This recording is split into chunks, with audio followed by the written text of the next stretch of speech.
Guys, welcome to the wide open spaces, the beautiful land Yeah. of South Dakota. Yeah. Yep. South Dakota. Yep. Got it. Look at this catalog. Look at this. It's a list of franchises available in South Dakota. Nobody lives here. It's so cheap to start a franchise. Okay. What do you guys think? What do you want to buy? Do you want to start a Sport Clips? I don't know how to cut hair. Urban Air. We could do like one of those adventure park things. Get a zip line, some trampolines. Oh, yeah. Okay. I feel like we'd have to change the name to Rural Air because there's. Yeah, that's a really good joke. How about Visiting Angels? What is that? What is that? Yeah. That's the in-home living assistance company. We could go Okay. like change diapers for old people. Aren't there only like 4 people that live in South Dakota though? That's true. So Yeah. we need a franchise that'll work for not a lot. How about Mathnasium?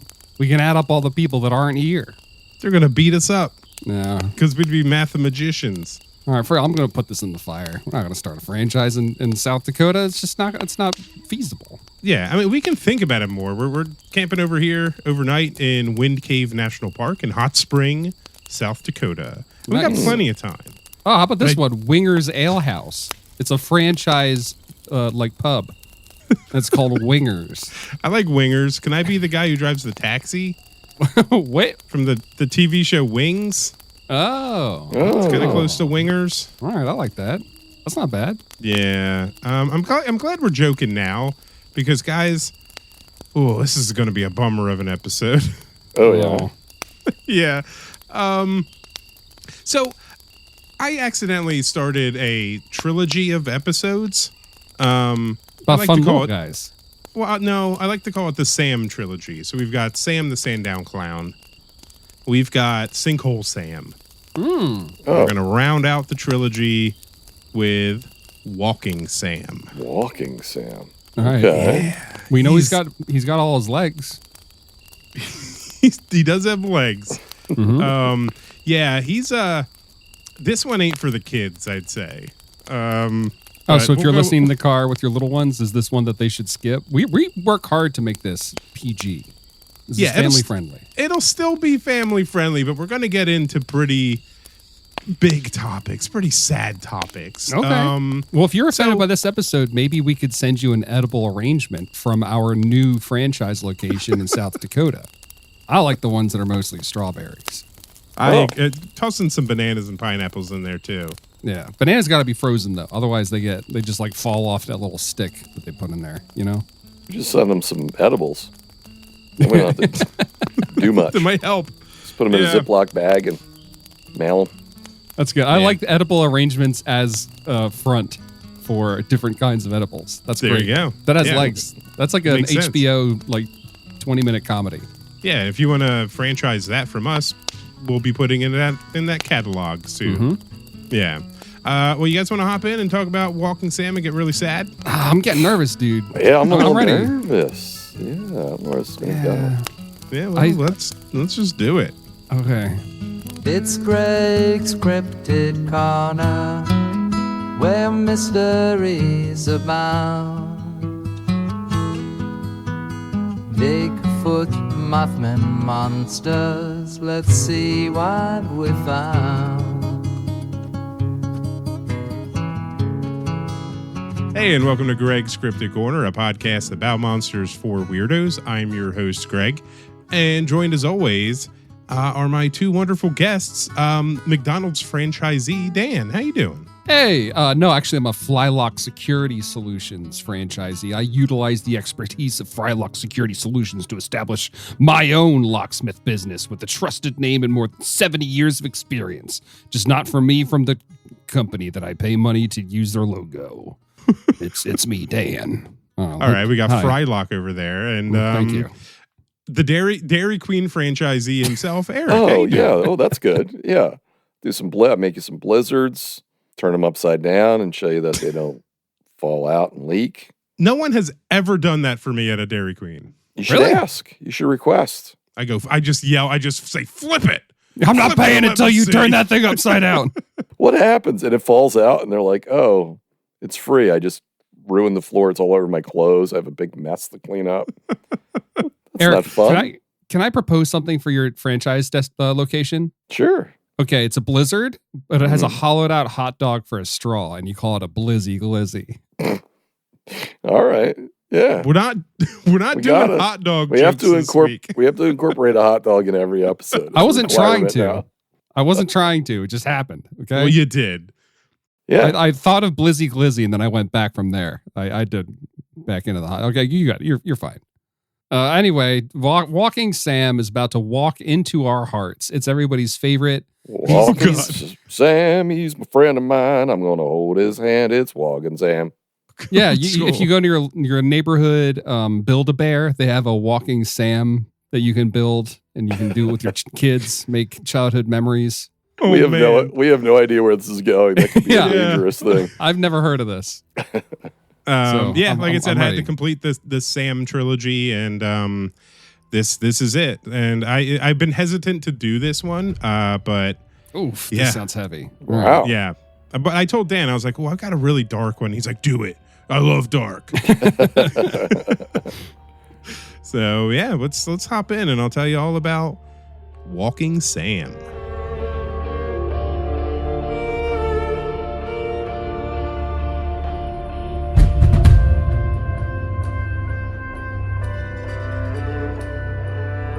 Now, before we start discussing Walking Sam, I want to preface this episode with a content warning, which we've never done before. There will be discussion and mentions of depression, self-harm, suicide, because Walking Sam could not exist without those terrible things.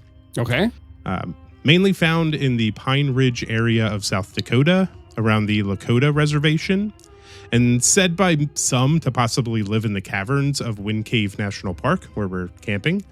Walking Sam is the darkest and most unsettling creature or being we've covered so far, because he is essentially considered by many as a suicide spirit. Whoa. Okay. So between the end of 2014 and the first few months of 2015, the youth in the Lakota tribe in the Pine Ridge area experienced a devastating epidemic of suicide attempts and suicides. Okay. Over 100 attempts in about 4 months. Holy cow. Okay. All right. Well, this is certainly dark. I told you, yeah, this one's a bummer. So what could be leading to this happening? And that's where Walking Sam comes in. Systemic abuse, restriction from access to socially accepted and understood needs, deterioration of safety net, a lack of future, an unimaginable future. Well, that is not to jump too far ahead, but that does happen though. The epidemics of suicide. Yeah, especially in like high schools. Like one kid does it, and then another kid, and it snowballs. Yeah. I mean, I haven't heard of 100 attempts. That's exceptional, but I have heard of it snowballing throughout like a high school, especially. You know. Yeah, and you're all right about the possibilities, but what if it's Walking Sam, who is also referred to as the Tall Man? He's a humanoid being that stands about 7 feet tall. He's extremely thin and entirely black like a shadow. Okay. He's often seen wearing a long coat and a broad-brimmed hat. And he's said to lack any visible facial features like a nose or mouth, but is often seen with glowing or hollow eyes. This sounds like that, what was the HBO monster? The HBO monster. Thin Man or something? Slenderman. Slenderman. That's HBO documentary. He's a creepypasta. Yeah, he's got similarities to the Slender Man. He also has similarities to, and I'll talk about it a little bit later, but like Shadow People and the Hat Man and the Black Stick Man and the Dark Watchers. He's another shadow person, seemingly. Just way more unsavory hobbies. Yeah, so he's able to move through the forest almost like smoke. And he obviously is pretty terrifying just to look at, but Walking Sam doesn't attack you. This is where he gets like sad. He watches you, he whispers to you and encourages your like hopelessness and despair, targeting the lonely and depressed, typically teenagers that are more vulnerable. Wow. He then attempts to lure the victims away from their family and friends and convince them to take their own lives. And it's said that when Walking Sam raises his arms, the silhouettes of the people who have died can be seen hanging beneath them, showing that like the souls that he's collected essentially. Okay, this is sad. Yada yada. That's awesome. Yeah, I mean that's very like Freddy Krueger-esque. Yeah, that's Yeah. They're really like cool. trapped inside of him almost, you know. I went from being very bummed out by this to, again, I kind of want to go to Build-A-Bear and get a little Walking Sam. And when you lift his arms up, there's like little dangling people. It does have like Eric. I think did you mention Freddy? Like it does have that. I forget in what movie it was. Maybe it was one of the later ones. Yeah, where he had like the faces of the people like poking through his body. Right, Yeah, that's that what I was was cool. envisioning. Yeah. Trapped souls. Very shunting-esque. Yeah. Now, like, I'm not going to go into witness reports of Walking Sam or stories of people that have died because it's not for me to tell those stories. Fair enough. Walking Sam is more of a modern part of this folklore. So older Lakota folklore doesn't mention Walking Sam, but they did have stories of stick people or shadow spirits that live in the woods, which people were basically told to stay away from. Now, with the suicide epidemic ravaging the area, Walking Sam could have been born out of those legends and connected to what was happening in the area to give kind of reason behind it. I mean, sure. We've talked about this kind of a thing before. I feel like it's like, well, I don't know. How are we supposed to talk about this? Do you want to talk about this as though it's like Bigfoot?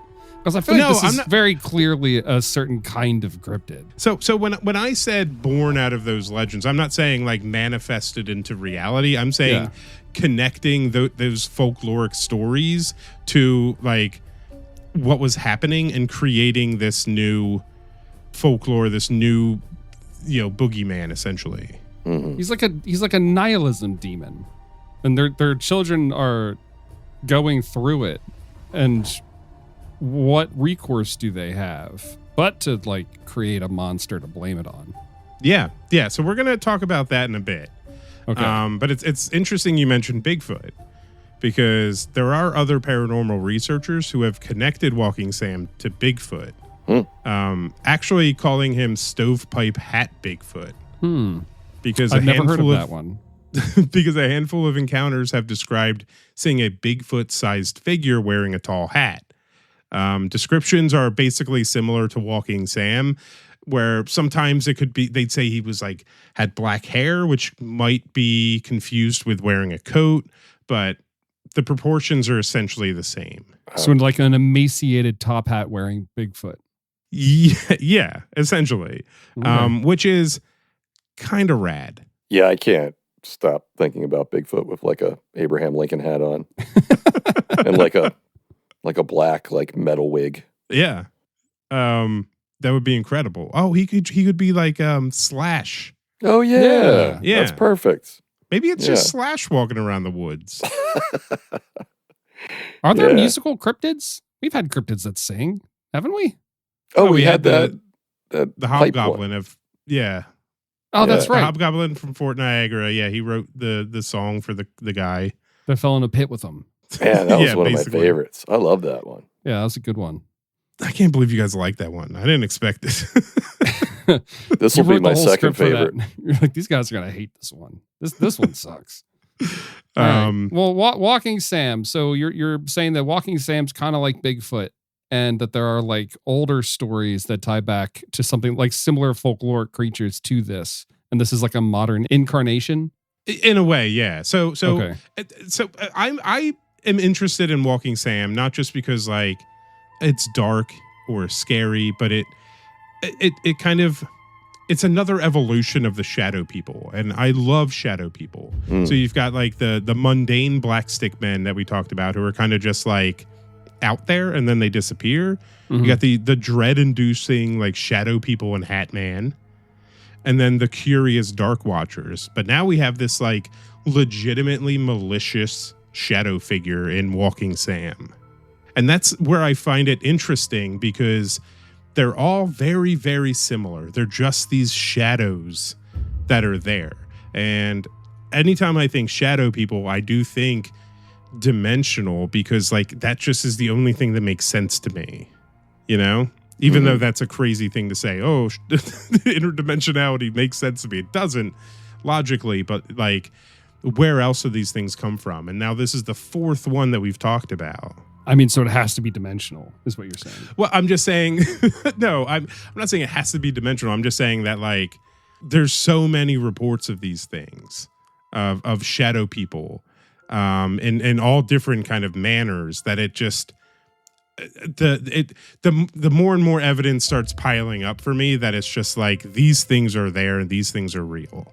You know what I mean? That's kind of what I mean. I mean, we also, like, I remember, I know I've used this example many times growing up. Like, I used to not be able to sleep with my closet door open because the coats hanging in my closet looks like people, and it freaked me out. I used to think that they were the, the third ghost in the Muppets Christmas Carol. Yeah.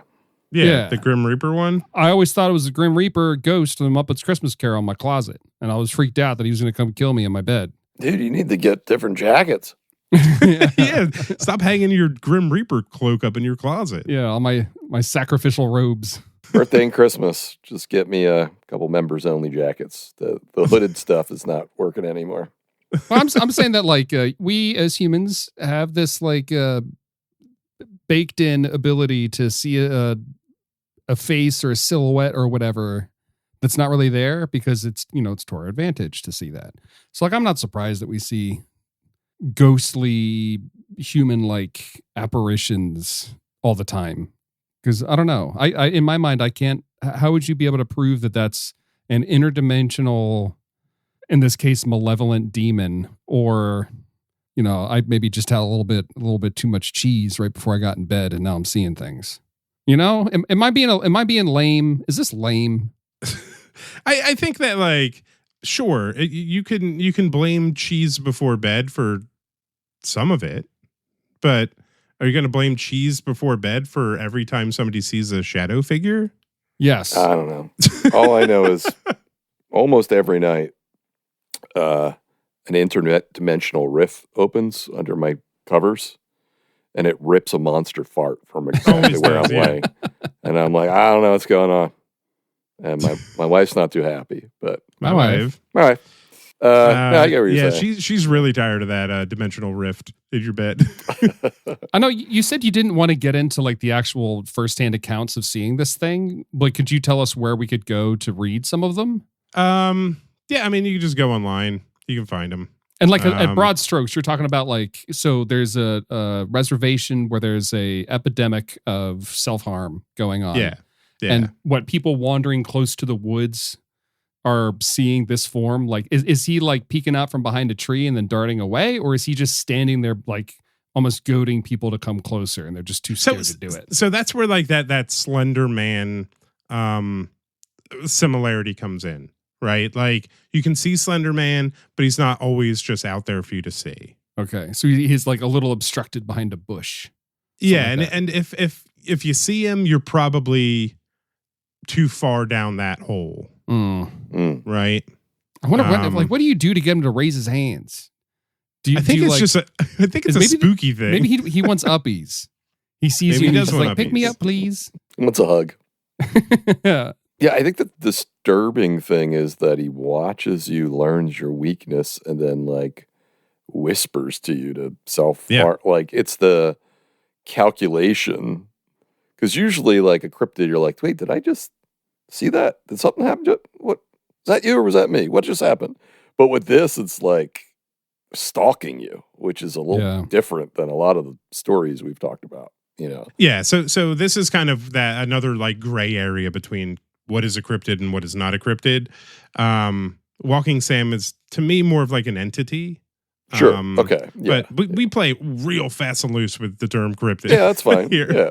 Well, Eric, the way you just described that, a thing that watches you, gets your interests, and then whispers to you, how is that not, like, an algorithm? That sounds totally like Facebook or my YouTube algorithm. Yeah, I get that. Yeah. Yeah. I look up on YouTube, lump on my neck one time, and now I'm convinced every time I open the app that I have cancer. Mm-hmm. Yeah. Yep. That was just an example. I don't actually have a lump on my neck. Yet. Yeah. It's not on my neck. Yeah. I mean, it does. And that's interesting because like it did kind of come about in like the 2010s, right? This Walking Sam, and then the proliferation of algorithmically like generated content holes that we're all in, that now kind of Walking Sam is the like manifestation or like the personification of an echo chamber. If I'm depressed and I'm sad and, you know, wanting to end my life, it's Walking Sam going, yeah, just do it. Just do it. Mm-hmm. It's reassuring you that you're making the right choice. And I'll tell you, don't make that choice. It's a bad choice. Yeah, don't do that. Yeah, don't do that. Don't do that. That's called a permanent solution to a very temporary problem. You'll get through this. We got you. It's fine. Besides, if you do it, how would you be able to support us on Patreon? You know, We're not you stay around. Oh, okay. Dan's rushing the end. He's like, I'm getting in front of it this time. I know $2 is worth living for. It is for me.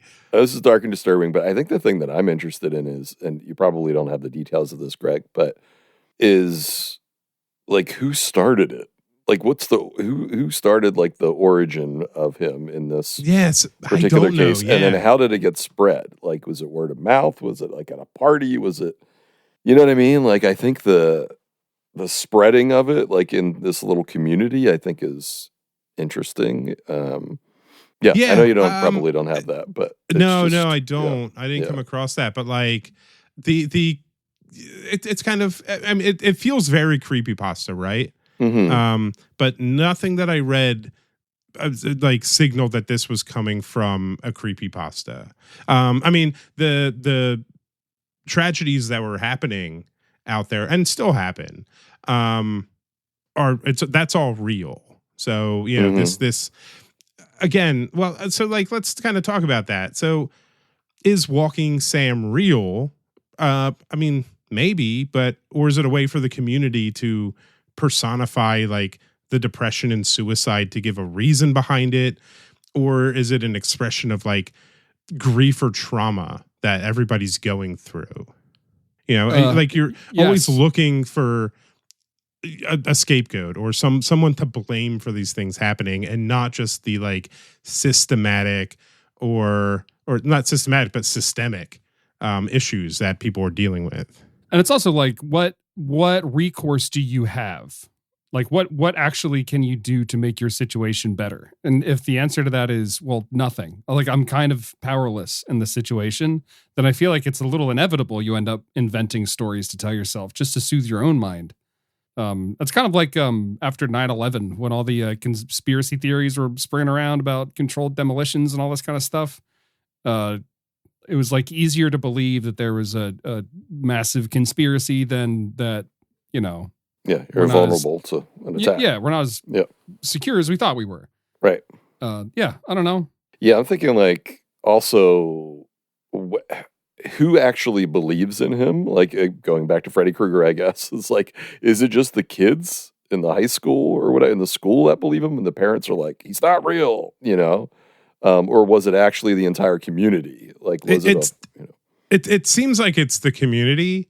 Okay. Wow. And like, again, because they have their stories, like their folklore, their beliefs, that they then, you know, whatever these like stick men, or these stick spirits, shadow spirits from the woods, this is described as a very similar thing. So like, it's not too much of a leap of faith to go, well, this thing is what's causing the problems. Right. Right. Yeah, and the jacket kind of reminds me of like an overcoat, like a, you know, I don't know, like something. Yeah, no, it definitely feels like that old West duster kind of thing. Yeah, but like, isn't that what like the kid wore, like when he Columbine and like Jeepers Creepers and like it's been used in different ways for like, you know, for like monsters, I guess is what I'm trying to say, you know. Yeah, and plus this speaks to the like, the way that, you know, settlers and white Americans treated like the native people when they came over. Yeah, so, totally. Yeah. It could be a proliferation of that, a continuation of that in this weird, like supernatural, spiritual, you know, aspect of it. But Yeah, I mean, I think there's a lot to unpack with this one, but Yeah, thanks for being super depressing. This Yeah, is thanks for great. bumming us Yeah. out. I'm trying to think Yeah. of like what's a hold on. We got there's got to be a walking Sam joke. There has to be one. ooh, I don't think we need one. I think we have to I do feel like one. I'm going to cut it. Walking Sam, more like. Walking on, man. All right. I mean, it's not good, but I love it. That's fine. That's fine. It works. Yeah. But yeah, that's brutal. Walking That's sad. Sam. All right. Kind of, yeah. It's a very sad, dark, depressing cryptid. He's like a black but- pilled smoke man.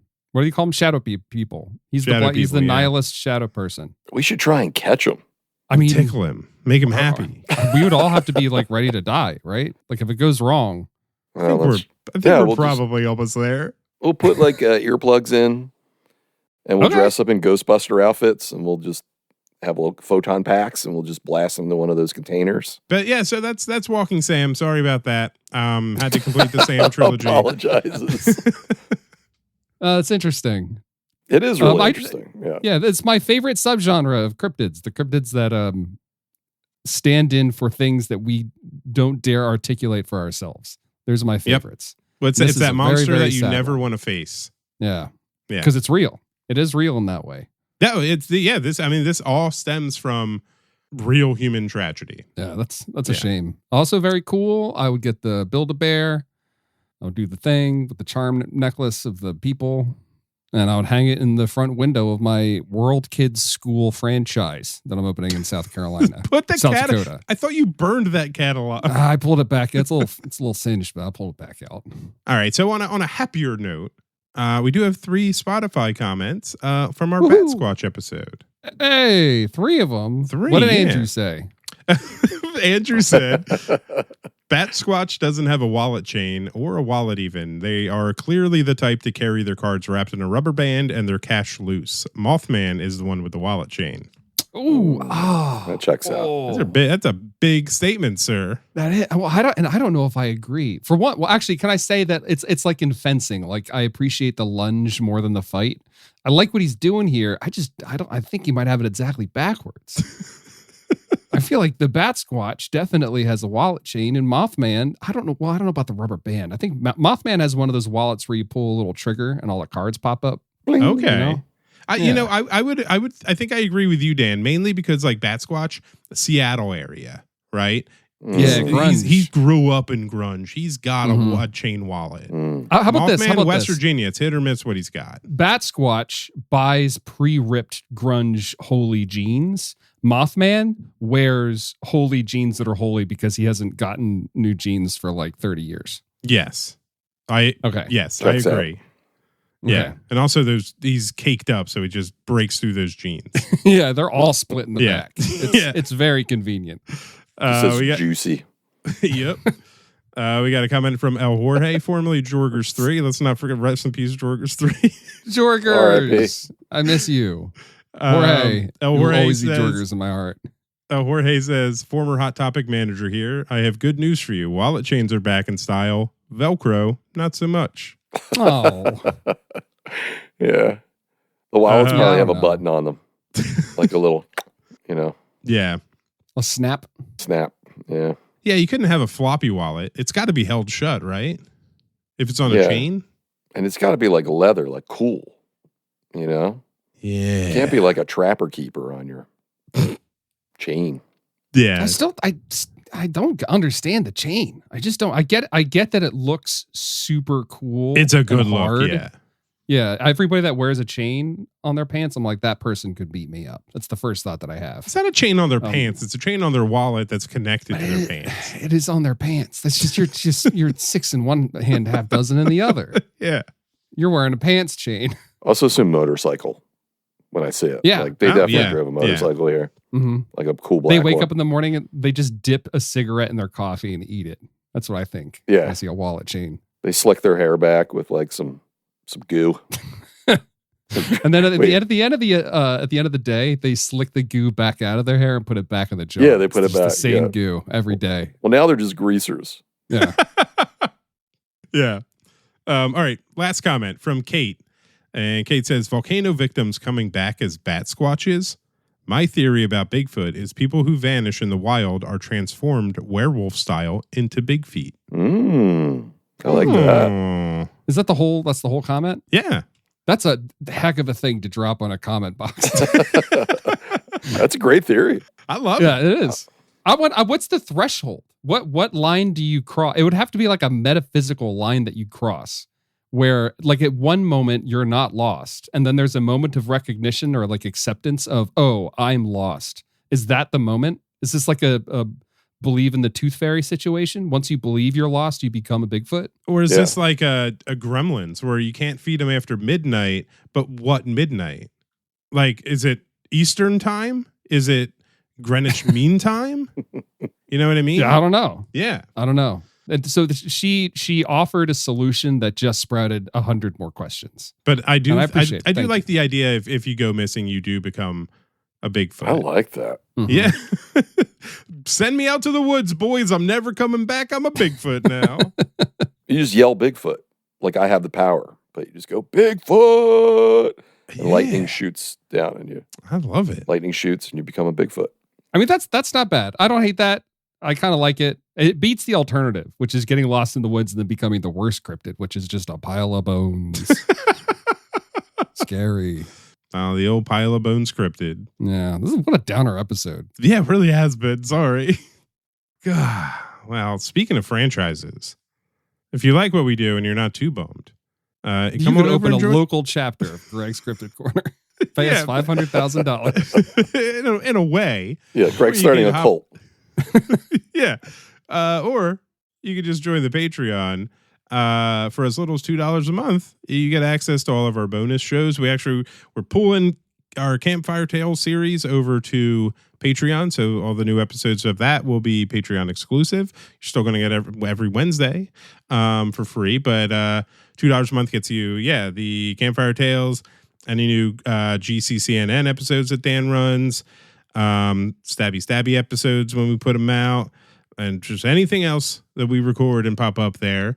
And you also get access to our Discord that you can join and have wonderful conversations with the best people out there. And if you really like us, for $5 a month, you get your name shouted out at the end of every episode. You know what? And I'm not going to do it. It feels like it wouldn't be a good one to do. I was the whole time I was like, what is Dan going to do at the end here? No, I'm not going to do it. I think there's an obvious one, but it's too dark even for me. It's not. I'm not going to. Yeah. But I want to thank our Your Squonk level patrons, Amy's Birdhouse, Liam Neville, Pam and Brian, Molly, an unperceived interdimensional Bigfoot, Bertolk Impact, Luke, Elena, Brian and Pam, and Chris S. Thank you. We love you. Thank you for supporting the show. We Thank do you so so much. And as always, I'm Squonk. You're Squonk. Go Birds. I do think Walking Sam would be a killer small business owner. Very cutthroat. You know? Really? Yeah, like I guess. He's like he would like walk through the park and he would just like everybody that looks upon him would have this thought of like, man, if I don't get a bite of ice cream from Walking Sam's Ice Creamery. What's so funny is I was also going to say he was going to own an ice cream shop.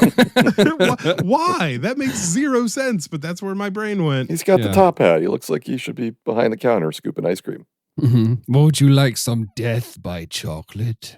Oh. How about some mint chocolate chip? You can eat it. And it's spooky. There you go. Yeah. Get some big cone of chunky monkey. And if you ask him like, do you have any sorbet? He just shrivels up and dies. Yeah. That's actually how you vanish. That's what, that's another dimension. Yeah. Yep.